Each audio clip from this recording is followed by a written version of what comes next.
저는 경기도에 살고 있는 40살 여자입니다. 사람의 집착이 이렇게 무서울 수 있다는 걸 저는 살면서 처음 알게 되었어요. 그 집착이 사랑이라고 믿으며 살아가는 시어머니, 그리고 그것을 관심이라 여기며 받아들이는 남편. 결국 둘 다 똑같다는 생각이 들었습니다. 처음 시어머니를 만났을 때만 해도 저는 오히려 감탄을 했었어요. 어쩜 이렇게 시원시원한 성격의 시어머니도 있을까? 정말 세상은 넓고 사람은 다양하다고 생각했죠. 하지만 결혼 생활이 시작되고 얼마 지나지 않아서 그분의 본 모습을 보게 되었습니다. 시어머니는 자신의 가족 외에는 전혀 관심이 없는 분이었어요. 그 중심에는 오직 아들, 즉 제 남편만 존재했죠.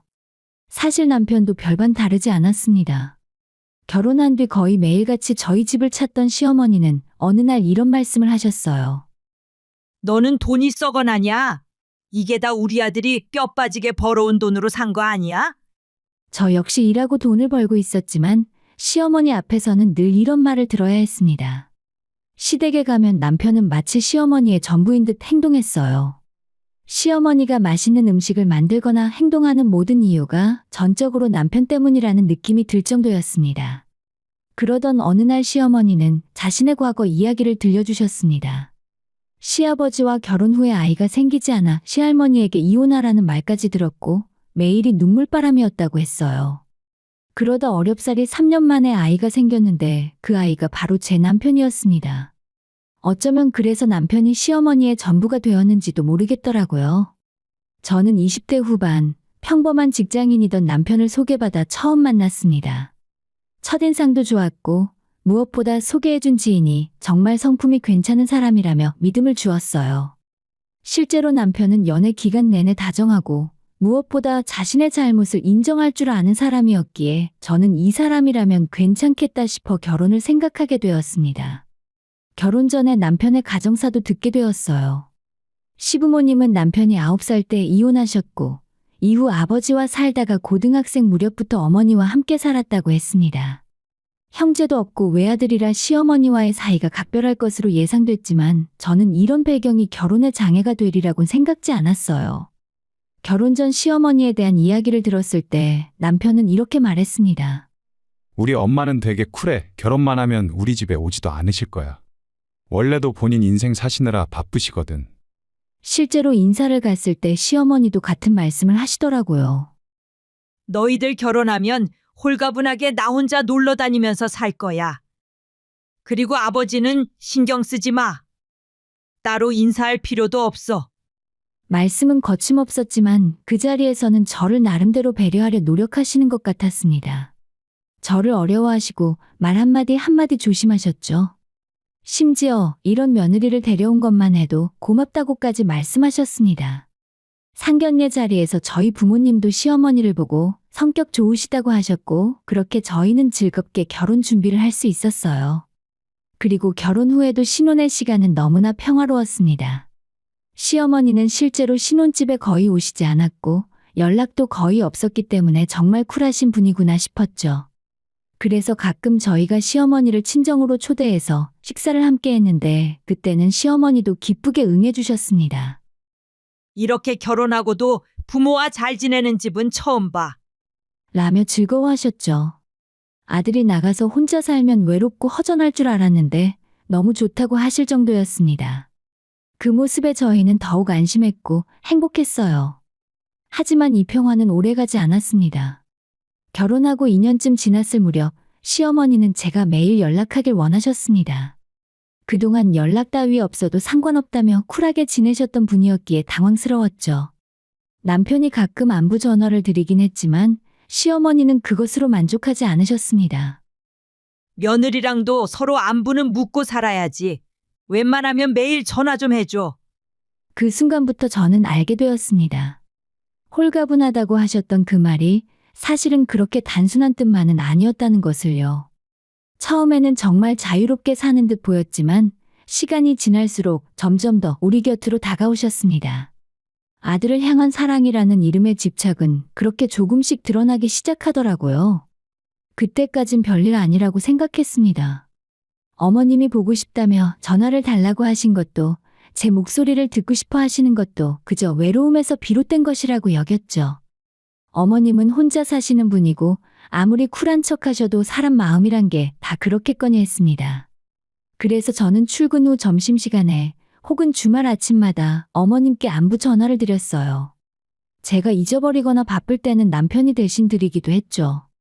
그런데 주말이면 어김없이 남편과 통화 중에 저를 꼭 바꾸라고 하셨고 막상 전화를 넘기면 이렇게 말씀하셨습니다.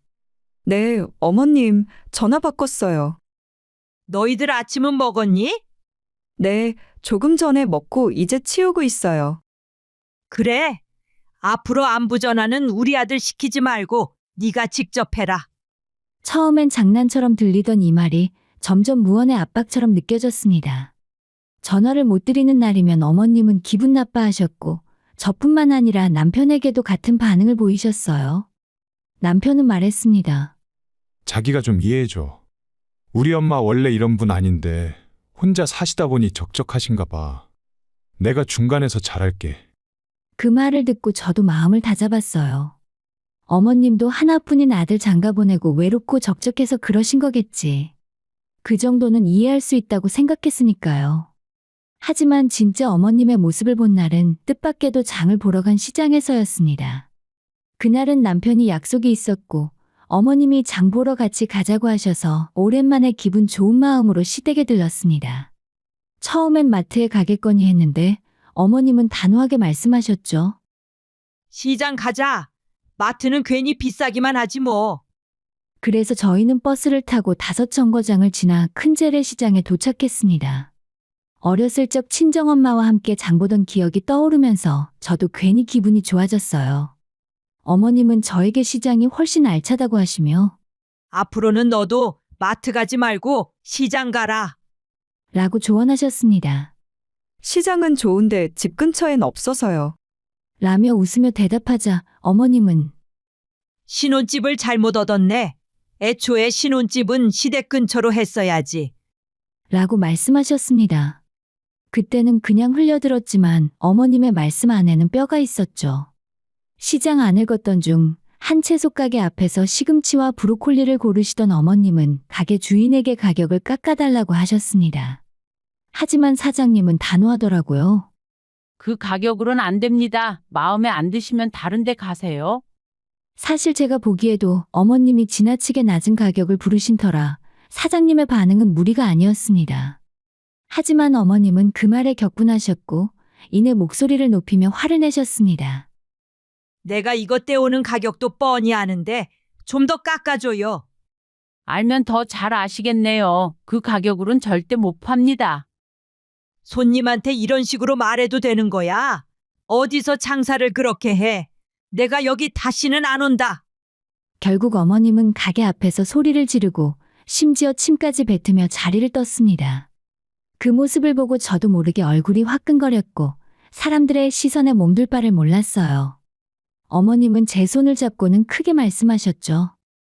너도 앞으로 이 가게는 절대 다시 오지 마. 알았지? 시장에서는 말 그대로 충격이었습니다. 그동안 시원시원한 성격이라고만 생각했던 어머님의 모습이 전혀 달랐어요.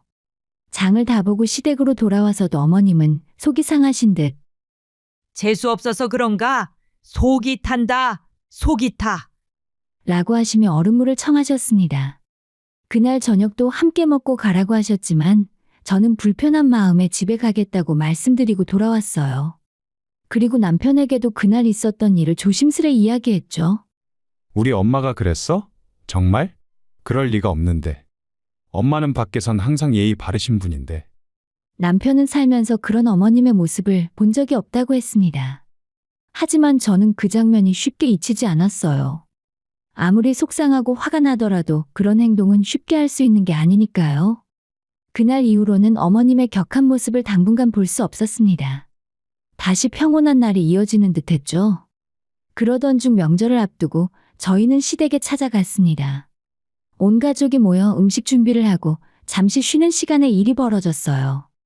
명절 연휴가 끝난 어느 날 어머님의 TV 이야기가 다시 화제가 되었습니다. TV를 10년 넘게 쓰셨다며 이제는 아예 고장이 나서 일주일 넘게 아무것도 못 보고 계신다는 어머님의 말에 남편은 마음을 쓰기 시작했죠. 엄마가 TV 진짜 좋아하시는데 이참에 하나 사드릴까? 남편은 며칠 동안 몇 가지 모델을 알아봤고 제게도 보여주며 어떤 게 괜찮겠냐고 물었습니다. 고른 모델도 좋아 보였고 남편이 자기 돈으로 직접 사겠다고 해서 저는 그저 응원하는 마음으로 넘겼어요. 며칠 뒤 남편은 제게 말했습니다.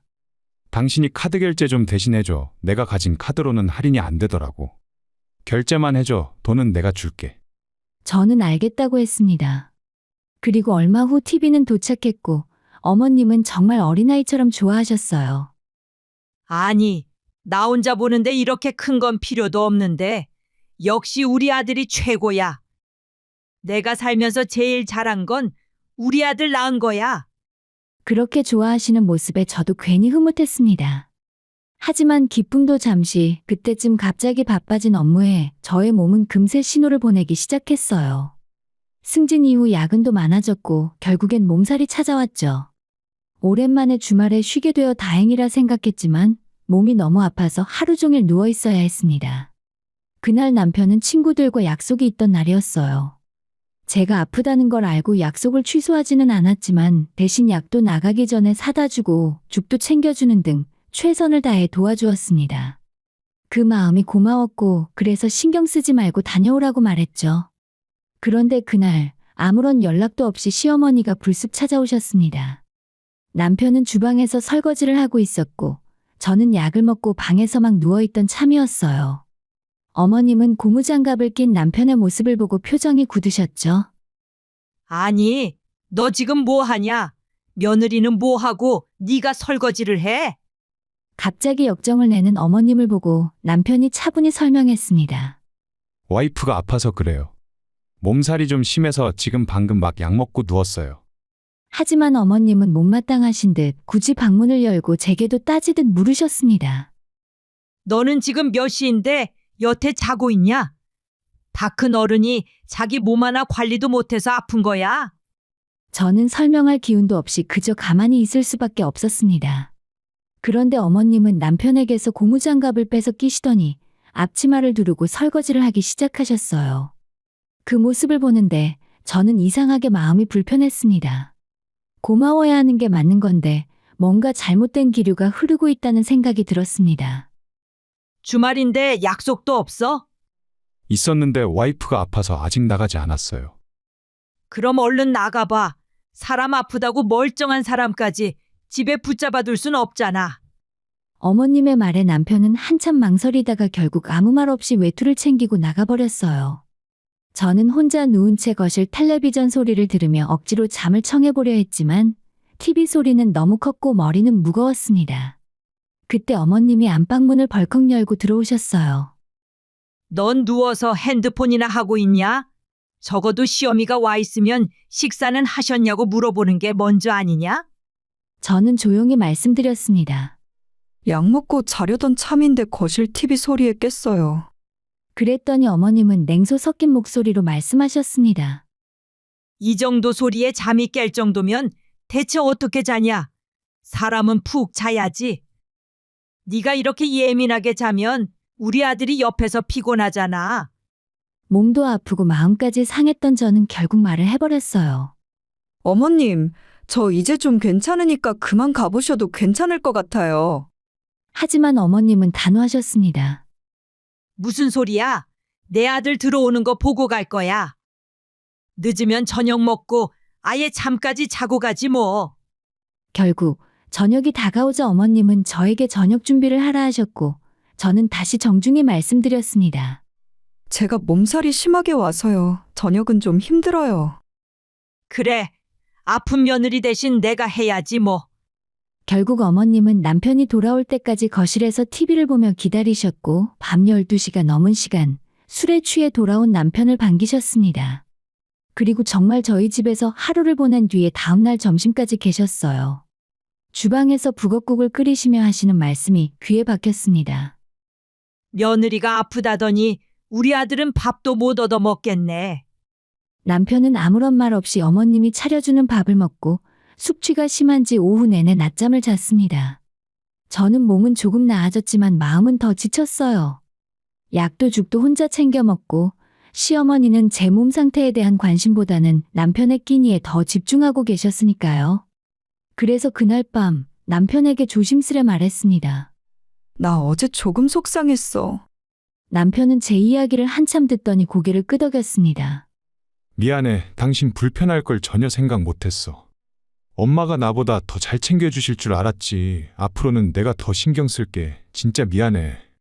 남편의 사과는 진심이었지만 그날 이후로 어머님은 종종 저희 집에 불쑥 찾아오셨습니다. 문제는 식사만 하고 가시는 게 아니라는 점이었어요.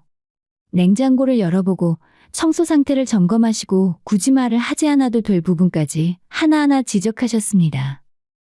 여긴 왜 이렇게 지저분하니? 맞벌이라 바빠서 어쩔 수가 없어요. 주말에 청소할 거예요. 그래도 사람 사는 집인데 이래서야 되겠니? 그 말들 하나하나가 제게 상처로 쌓이기 시작했습니다. 살림은 이렇게 하고 너 내 아들만 부려먹는 거 아니냐? 시어머니의 그 말은 뼈처럼 박혀 한동안 떠나질 않았습니다. 우리 아들이 결혼 전에 집안일은 해본 적이 없다. 그러니까 하지도 못하는 걸 시키지 마. 어느 날은 또 말씀하셨죠. 저번에 앞치마 두르고 설거지하는 거 봤을 때 내가 마음이 안 좋더라. 그래서 저도 조심스레 말씀드렸어요. 어머님, 저도 집안일 많이 안 해보고 결혼했어요. 그 말이 끝나기가 무섭게 시어머니는 목소리를 높이셨습니다. 아니, 여자가 살림도 안 해보고 결혼했다는 말이 그렇게 쉽게 나오냐? 그게 자랑이야? 결혼 초엔 어머님이 혼자 계시니 외로우실까 싶어 자주 연락도 드리고 용돈이며 선물도 드렸어요. 하지만 살다 보니 점점 이건 아닌데 싶은 순간들이 늘어났습니다. 마치 제가 남의 남편을 빼앗아 산다는 기분이 들 정도였어요. 예고도 없이 집에 오셔서 살림살이에 손을 대시고 함께 외식하러 나가면 남편 옆자리는 언제나 어머님의 자리였습니다. 셋이 산책이라도 나가면 어느새 남편은 어머님과 팔짱을 끼고 앞서가고 저는 뒤에서 조용히 따라 걸을 뿐이었어요.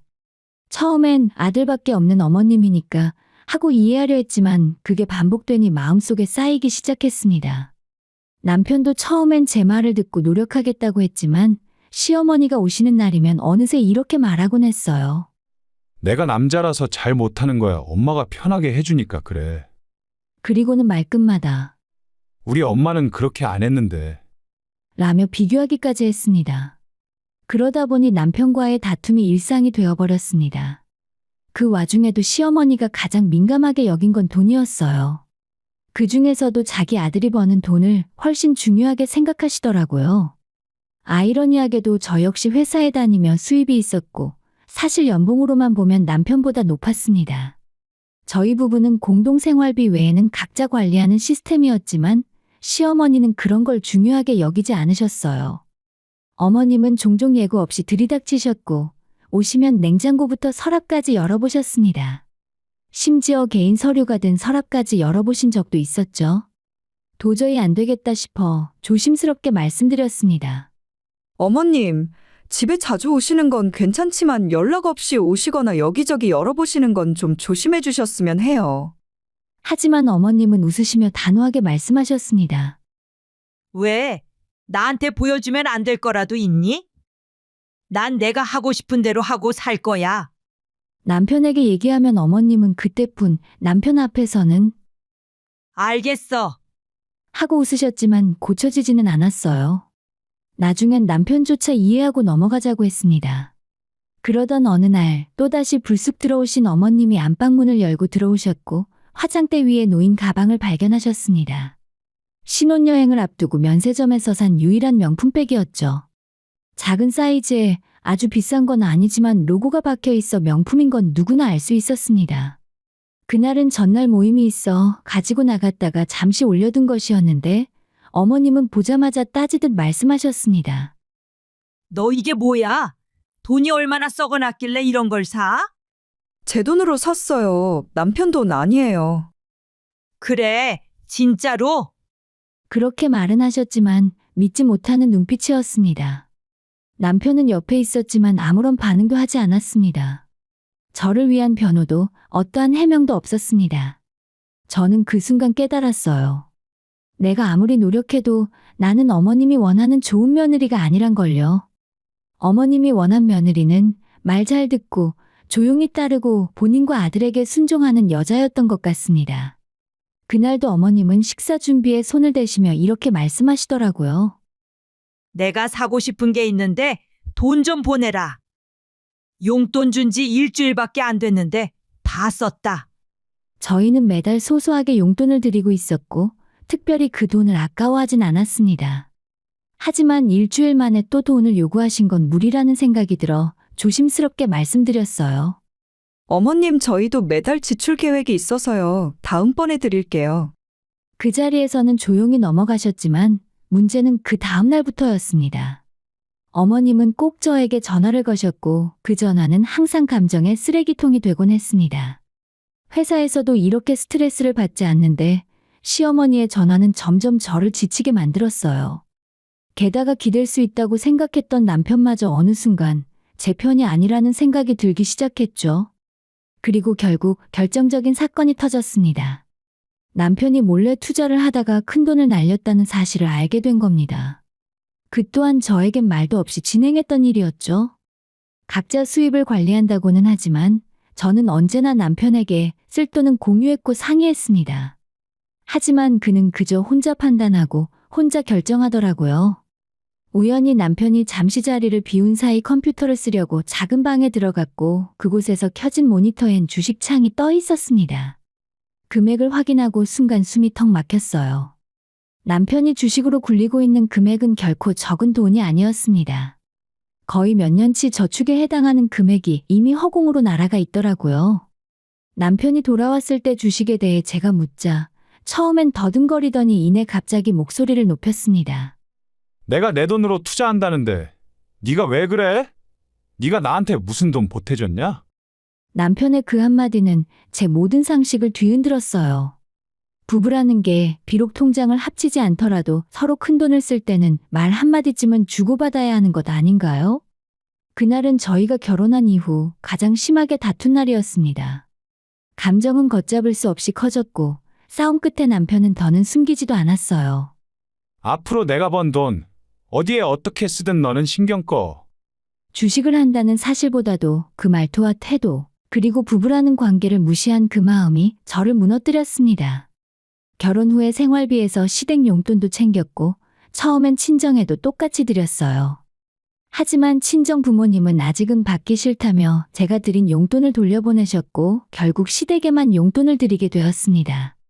그렇게 정성을 다했는데 돌아오는 건 이기적인 남편의 냉담한 태도뿐이었어요. 며칠 동안 냉전이 이어졌고 서로 말을 하지 않던 어느 날 남편이 느닷없이 말을 꺼냈습니다. 나 여행 좀 다녀올게. 여행? 갑자기 누구랑? 엄마랑 가지 누구랑 가. 순간 정신이 멍해졌습니다. 어머님하고 당신 둘이 간다고? 원래 결혼하면 엄마 해외여행 보내드리겠다고 했었어. 근데 엄마가 나랑 단둘이 가고 싶다고 하시잖아. 아무리 이해를 하려고 해도 이런 일은 이해하기 힘들었습니다. 더구나 이미 예약까지 다 끝내놓고 저는 알지도 못한 상태였어요. 왜 나한테 말도 안 했어? 너한테 말하면 반대할까봐 그랬지. 그리고 엄마가 미리 말하지 말라고 했어. 좋은 일 앞두고 괜히 말하면 안 된대. 그 말을 듣는데 정말 허탈했습니다. 나는 그냥 아는 사람이야? 와이프가 아니라? 남편은 무표정한 얼굴로 말했습니다. 아무튼 다음 주 목요일이니까 그렇게 알아. 이왕 가는 거니까 기분 좋게 보내줘. 정말 어이가 없었습니다. 그런데 더 큰 충격은 주말이 되어 친정엄마에게서 들은 이야기였어요. 오늘 너희 어머님이 갑자기 오셔서 점심 드시고 가셨어. 오랜만에 뵈었는데 반갑더라. 저는 어머님이 저희 친정에 가신 줄도 몰랐습니다. 오랜만에 시어머니가 저희 엄마한테 먼저 연락을 하셨고 이런저런 대화를 나누다가 아예 집에 초대해 식사까지 하게 된 거죠. 그런데 어머님이 얼마 후에 저에게 전화를 걸어왔습니다. 전화기 너머의 목소리는 낯설 정도로 거칠었어요. 야, 너 말이야. 너네 친정에도 똑같은 TV 사줬더라? 제 이름도 부르지 않고 대뜸 야라고 시작한 그 통화는 폭풍과도 같았습니다. 내가 오늘 너네 친정 갔는데 거실에 떡하니 새 TV가 있더라. 너네 엄마가 그러시던데 네가 사줬다고. 최신형이라 엄청 비싼 거라며. 우리 집 TV랑 똑같은 모델이던데 이게 어떻게 된 거냐? 저는 침착하게 대답했습니다. 저희 집도 오래된 TV라 바꿔드렸어요. 제 돈으로요. 그러자 어머님은 말했습니다. 내가 너한테 뭐라고 했냐? 결혼하고 돈 아껴 쓰라고 했잖아. 내 말이 웃겨? 결혼하고 친정에 뭘 그렇게 신경을 써? 결혼했다고 해서 친정과 연 끊으란 말씀인가요? 누가 끊으래? 그냥 왜 우리 아들 돈으로 그렇게 쓰냐는 거지? 제가 계속해서 제 돈으로 산 거라고 말해도 어머님은 들으려 하지 않았습니다. 보나마나 우리 아들이 돈 쓴 거면서 생색은 네가 냈겠지. 말 같지도 않은 소리 마. 그 통화는 감정이 폭발한 상태에서 끝났습니다.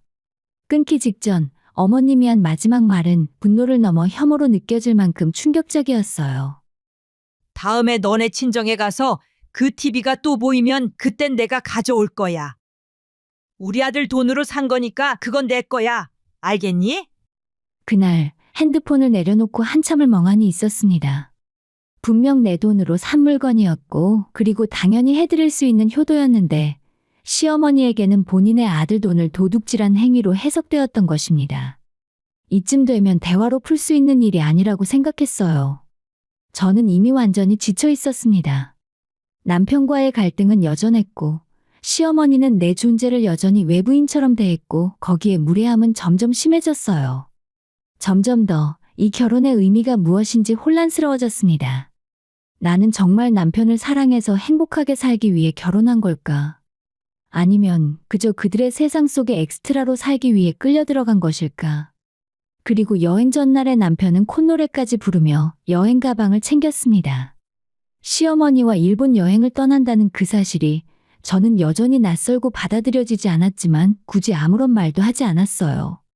하지만 그 다음 날 아침 시어머니는 또 문자로 TV 환불 여부를 묻고 제가 답을 하지 않자 전화까지 걸어왔습니다. 야, 너 왜 내 문자를 씹냐? 어머님은 제가 사실대로 말씀드려도 안 믿으시잖아요. 이제 그만하세요.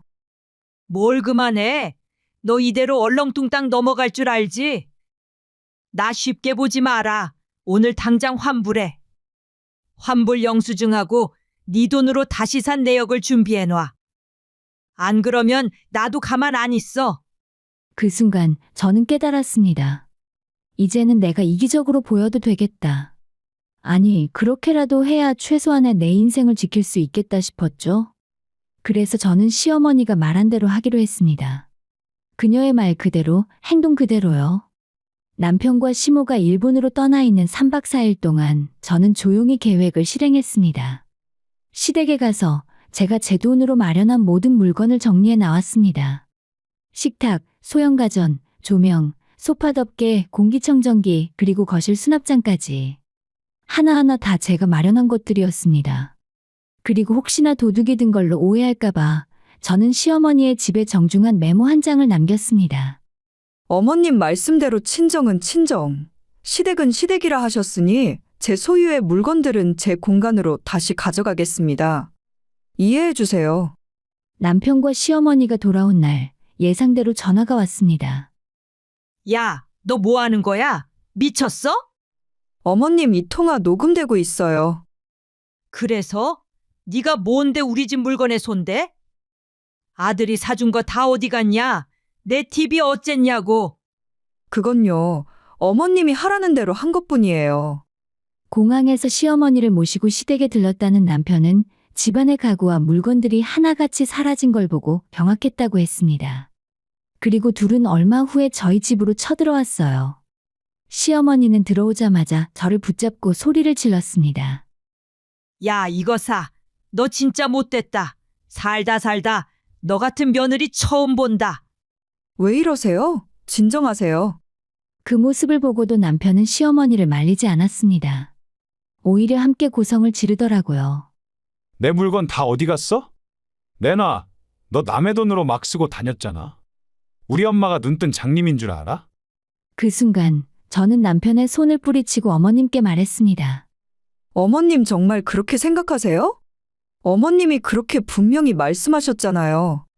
친정에 내 아들 돈 들어간 물건 있으면 다 빼오라면서요. 그래서요. 시댁에 제 돈으로 산 물건들도 전부 빼온 것뿐이에요. 시어머니는 말문이 막힌 듯 하다가 다시 외쳤습니다. 그래서 너 TV는 환불했어? 카드 영수증 가져와 봐. 네, 여기요. 저는 영수증을 꺼내 보여드렸습니다. 이 카드 제 이름이에요. 결제 계좌도 제 계좌고요. 남편 돈 한 푼도 안 들어갔어요. 그리고요. 친정에 드린 용돈도 선물도 한 번도 남편 돈으로 드린 적이 없어요. 어머님이 그렇게 분명히 선 그으시니까요. 저도 그 선 지키는 겁니다. 시어머니는 믿지 못하겠다는 듯 고개를 저으며 말했습니다. 너 지금 사람 놀려? 이렇게까지 해야 돼? 그제서야 저는 남편을 바라봤습니다. 당신, 이 상황에서 뭐라도 말은 해야 하지 않아? 그동안 내가 산 걸 당신이 산 것처럼 말했던 적 많잖아. 말해봐. 어머님 앞에서 왜 말 못해? 하지만 남편은 입술만 꾹 다문 채 아무 말도 하지 않았습니다. 저는 그 침묵 속에서 모든 걸 확인했습니다. 내가 아무리 노력해도 이 관계에서 공평함이란 없다는 걸, 그리고 내가 이 가정에서 지켜야 할 건 나 자신뿐이라는 걸요. 제가 시댁에서 가져온 물건은 모두 제가 제 손으로, 제 돈으로 산 것들이었습니다. TV도 마찬가지였죠. 카드도 제 이름, 돈도 제 계좌에서 빠져나간 것이었어요. 남편이 돈 준다고 말만 해놓고 결국 지불은커녕 잊은 척 지나갔습니다.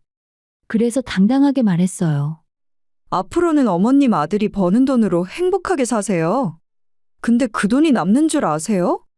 주식 투자로 다 날렸잖아요. 월급 받아도 남는 게 없는 사람, 그게 어머님 아들이에요. 남편은 그 말에 발끈했고 저는 아주 담담하지만 분명히 말했습니다. 어머님 아들은 아직도 어머님 품을 벗어나 살 준비가 안 됐는데 제가 그걸 모르고 데려왔네요. 그러니 다시 데려가세요. 남편은 상황 파악이 되지 않는 듯 여전히 저를 향해 말했습니다. 당신도 이제 그만해. 나도 미안한 부분이 있으니 사과할게. 남편의 말을 가볍게 무시하고 저는 말했습니다. 이런 집에서 1분 1초도 더 있고 싶지 않아. 그리고 그 자리에서 남편과 시어머니에게 이혼을 통보하고 짐을 챙겨 친정으로 향했습니다. 그 이후 남편과 시어머니는 번갈아 가며 전화와 문자를 보내왔지만 저는 아무것도 받지 않았습니다. 여보, 지금이라도 돌아오면 용서해 줄게.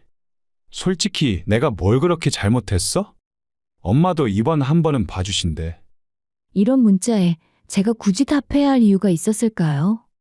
그 다음날 저는 친정에서 바로 출근했고 회사에서도 계속해서 전화를 해대던 남편에게 단호히 말했습니다. 이후로는 변호사를 통해서만 연락해. 나에게 전화하거나 문자하지 마. 남편은 그제야 놀란 듯 사과를 해왔지만 그 사과조차도 이유가 있었습니다.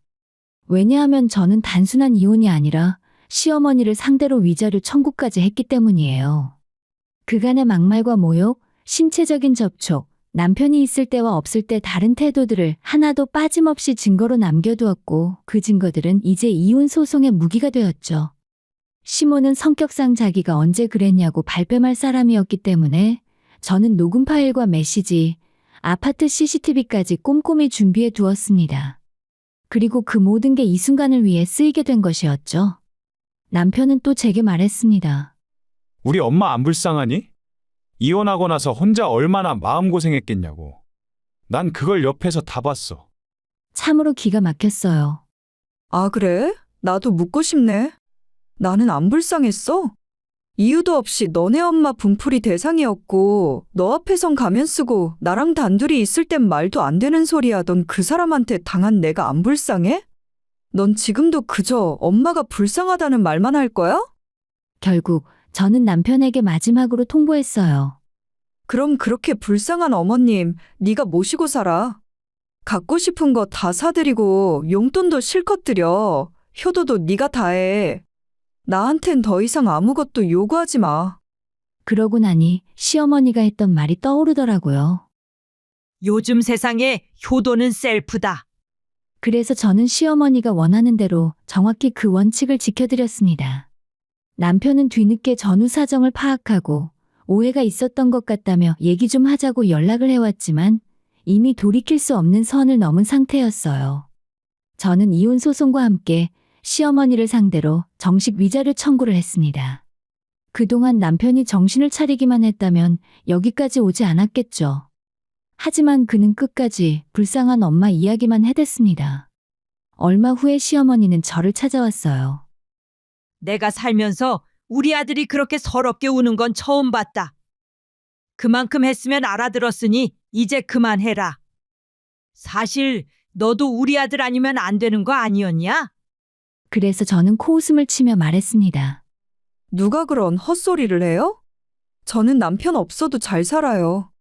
이혼을 하던 뭐가 됐든 지금까지의 결혼 생활보단 낫겠죠. 그리고요, 지금처럼 찾아와 이상한 말씀하시면 이혼 소송에 별로 도움이 안 될 거예요. 그 말을 듣자 시어머니는 돌변했습니다. 우리 아들이 여자를 잘못 만나 인생 망쳤어. 라며 고함을 치더니 사과랍시고 찾아온 날 결국 집안 살림을 하나둘씩 집어던지기 시작했어요.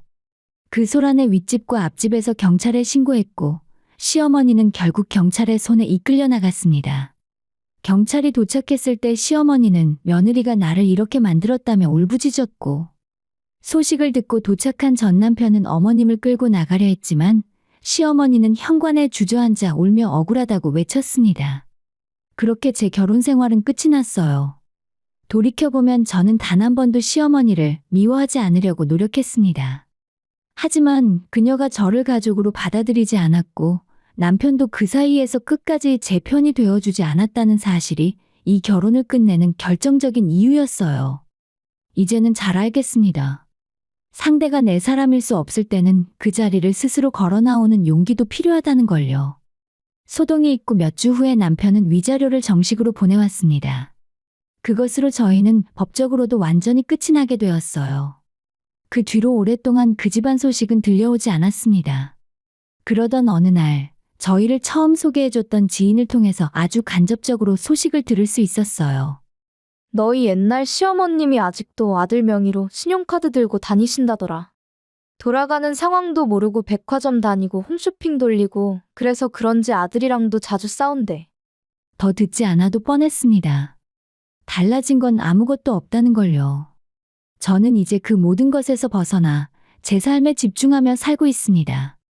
회사에서는 일에 몰두하며 성장하고 있고 친정 부모님은 저를 보고 제가 잘 사는 것이 진짜 효도라며 웃어주세요. 무엇보다 저는 지금 마음이 너무나도 편합니다.